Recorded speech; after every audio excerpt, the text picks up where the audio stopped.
stay-at-home order during the COVID-19 pandemic. He issued an order that allowed essential businesses and operations to operate at 50% capacity, but it applied only to secular institutions and services. He explicitly said religious activity was subject to a different rule. Religious activity, churches, synagogues, could only have 10 people in them. Everybody else, all other essential services could have 50%, so hundreds of people go shopping, whatever. But religious activity, oh no, only 10 people or fewer for those folks. Different rule, explicitly different rule. You upheld that in the Cassell case, this differing standard that singled out religious people for disfavor. And you said that the Supreme Court of the United States has said that different rules apply during pandemics.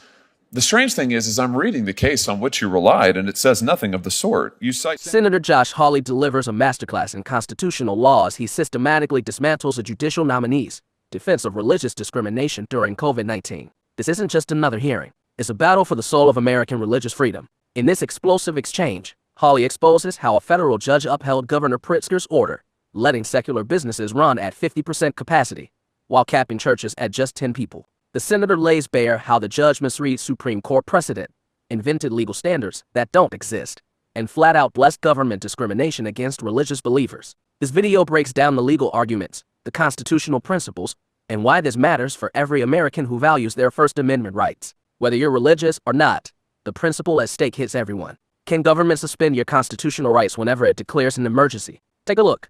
Yes, Senator. The Constitution doesn't contain an emergency powers exception, does it? An emergency exception? Can it be suspended in the case of an emergency? There is nothing explicitly in the Constitution that provides any sort of suspension during cases of emergency. Can the Bill of Rights be suspended during an emergency? There's nothing in the Constitution that provides for that. What about the Equal Protection Clause? Can it be suspended during an emergency? Government disfavors a certain group of people because it's convenient for the government? Again, Senator, there's nothing in the Constitution that provides for that. Okay, help me then understand your opinion in the Cassell case.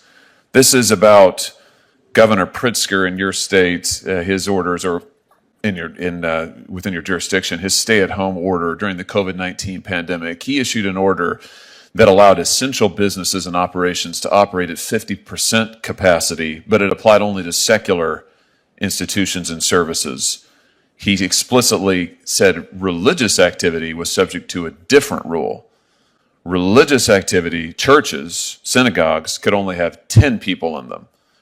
Everybody else, all other essential services could have 50%, so hundreds of people go shopping, whatever. But religious activity, oh no, only 10 people or fewer for those folks. Different rule, explicitly different rule. You upheld that in the Cassell case, this differing standard that singled out religious people for disfavor. And you said that the Supreme Court of the United States has said that different rules apply during pandemics. The strange thing is I'm reading the case on which you relied, and it says nothing of the sort. You cite Jacobson versus Commonwealth of Massachusetts. That's a 1905 case.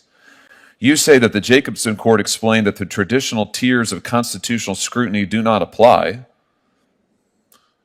That phrase doesn't appear anywhere in that opinion. Tiers of scrutiny weren't invented by the Supreme Court for another 40 years. So help me understand where you're coming from in this case. Why did you conclude that religious people could be singled out for disfavor? Thank you, Senator Hawley, for that question.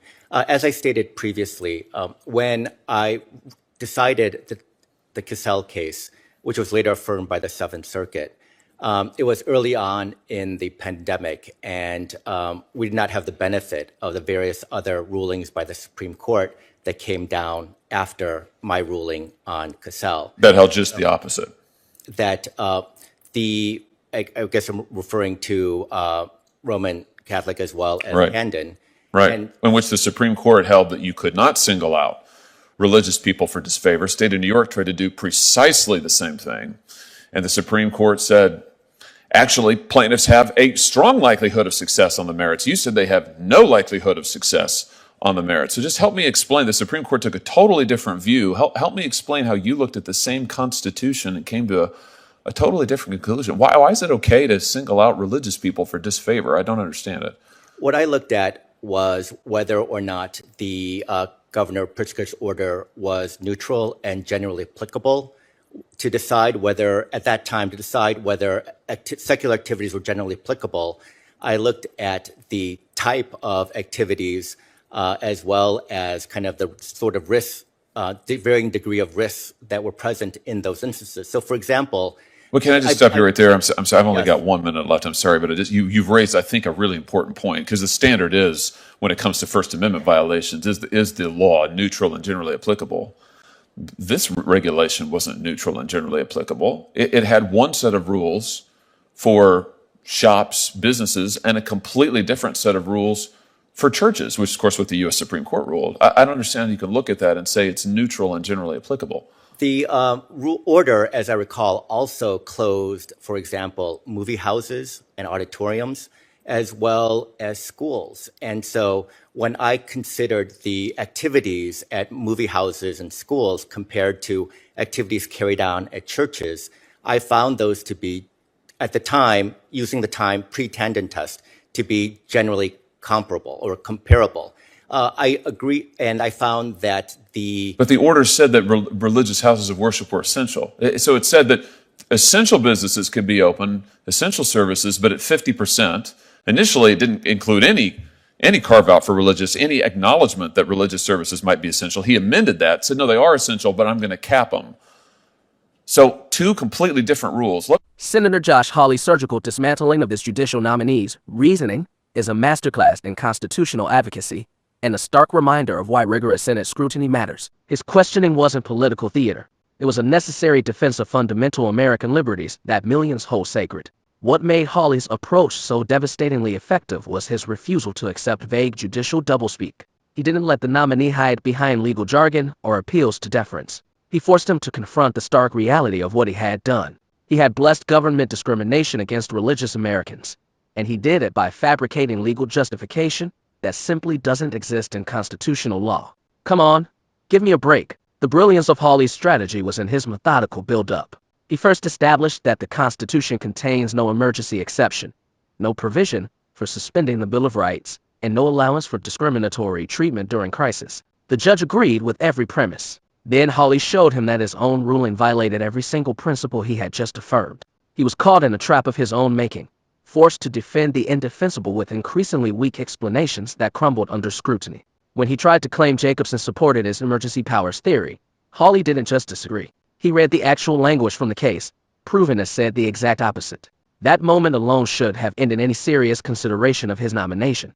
A judge who either didn't read the cases he cites or deliberately misrepresents them could not be trusted with greater judicial authority. Hawley's invocation of the Supreme Court's later rulings in Roman Catholic dioceses and similar cases wasn't just scoring points. It was demonstrating a pattern.